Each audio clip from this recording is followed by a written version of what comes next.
Hi everyone, my name is Brendan, and today I'm going to be explaining the impact that intermittent fasting has on obesity, metabolism, and overall health outcome in certain diseases.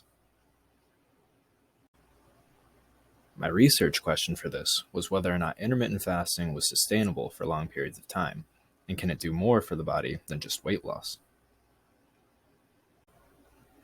There are plenty of fad diets out there that tend to be in the spotlight of the health and fitness industry due to their promise of weight loss. Some, such as the ketogenic or low-carb, high-protein diets, require the restriction of carb consumption to minimal or none, while others, such as detox diets, typically involve a period of fasting followed by a strict diet of fruits, vegetables, or juices. Regardless, the key concept amongst these tends to be some sort of calorie restriction followed by weight loss. More often than not, though, quick fix diets such as these aren't maintainable for long term. But is intermittent fasting an exception? So what is intermittent fasting? Intermittent fasting involves one switching between patterns of eating and fasting on a regular schedule.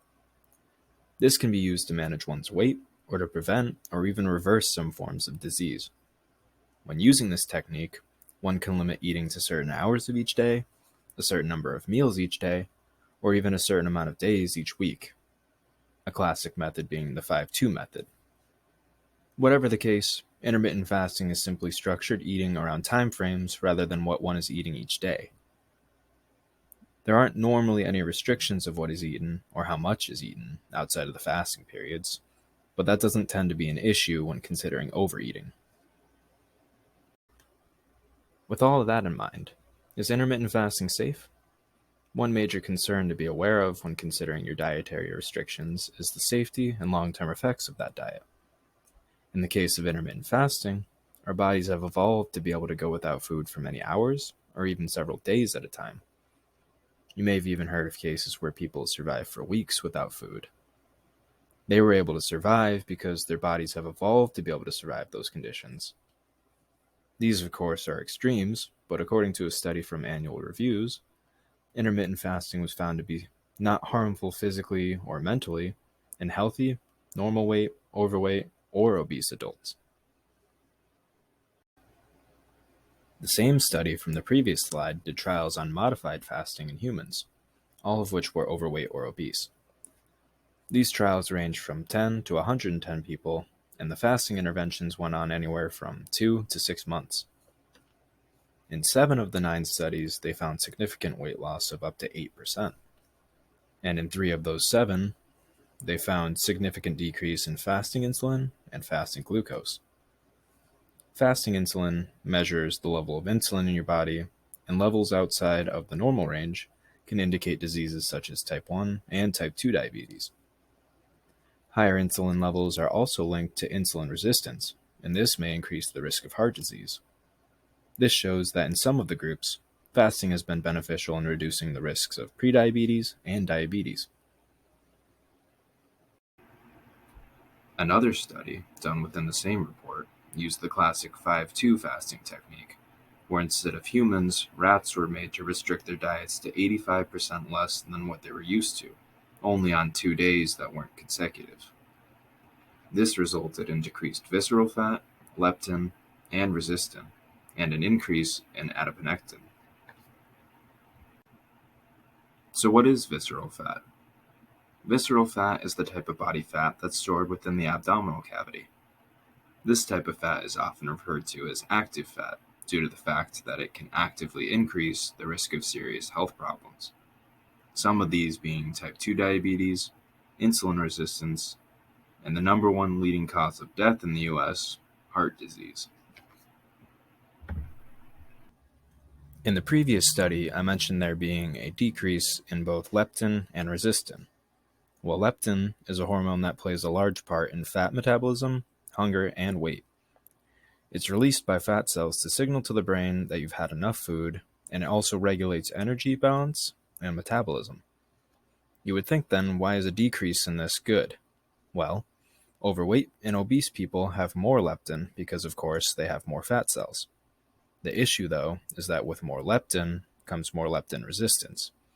This is why overweight and obese people are more likely to continue eating even though their body has eaten enough. This decrease in leptin can help with this, giving the body the sensitivity to leptin that it needs to signal to the brain correctly and decrease rates of obesity. Resistin is an adipose-derived hormone whose physiological role has been the subject of much controversy regarding its involvement with obesity and type 2 diabetes mellitus. This idea primarily stems from studies demonstrating that serum resistin levels increase with obesity in several model systems, including humans, rats, and mice. To recap, intermittent fasting has been shown to not only prevent but also reduce the effects of both type 1 and type 2 diabetes, as well as heart disease. It has been shown to do this by lowering insulin resistance, lowering blood sugar levels, as well as lowered fasting insulin levels, and a decrease in visceral fat. One last issue that I'd like to touch upon is metabolic rate. But before we can do that, I need to describe what a circadian rhythm is. Circadian rhythms are simply physical, mental, and behavioral changes that follow a 24-hour cycle. Circadian rhythms can influence important functions in our bodies, such as hormone release, eating habits, and digestion, and even body temperature. Within the previous study, they began to touch upon the relation between circadian rhythms and metabolic rates in individuals. Many functions of the GI tract show robust circadian rhythms. This study explained how it is plausible, then, that a circadian profile that is consistently disturbed can lead to an impaired metabolism. It stated, diet-induced obesity dampens cyclical microbiota fluctuations. Time-restricted feeding in mice, in which food was only available during the nocturnal active phase, partially restored these cyclical fluctuations. Thus, cyclical changes in the gut microbiome resulting from diurnal feeding and fasting rhythms contributed to the diversity of gut microflora and represent a mechanism by which the gut microbiome affects host metabolism. The fasting regimens used within this study seem to have had a positive effect on the gut microbiota and metabolic rates due to their alignments within circadian rhythms. These rhythms occur on a 24-hour cycle and include changes in behavior and biology. Desynchronizing from this clock in the brain can increase the risk of chronic diseases. Consuming food outside of these normal feeding phases can reset peripheral clocks and disrupt energy balance.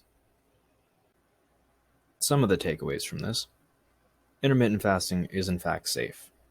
Our bodies can withstand not eating for several hours or even days at a time. It is sustainable within reason, as many diets are. Intermittent fasting has also been shown to decrease body fat over short and long periods of time. In these studies, it was shown between 2 and 6 months. Intermittent fasting has also been shown to decrease the risk of serious health problems and diseases, such as type 1, type 2, and prediabetes, as well as heart disease. As well as intermittent fasting has been shown to help with metabolic rate, due to its alignments within circadian rhythms. Thank you.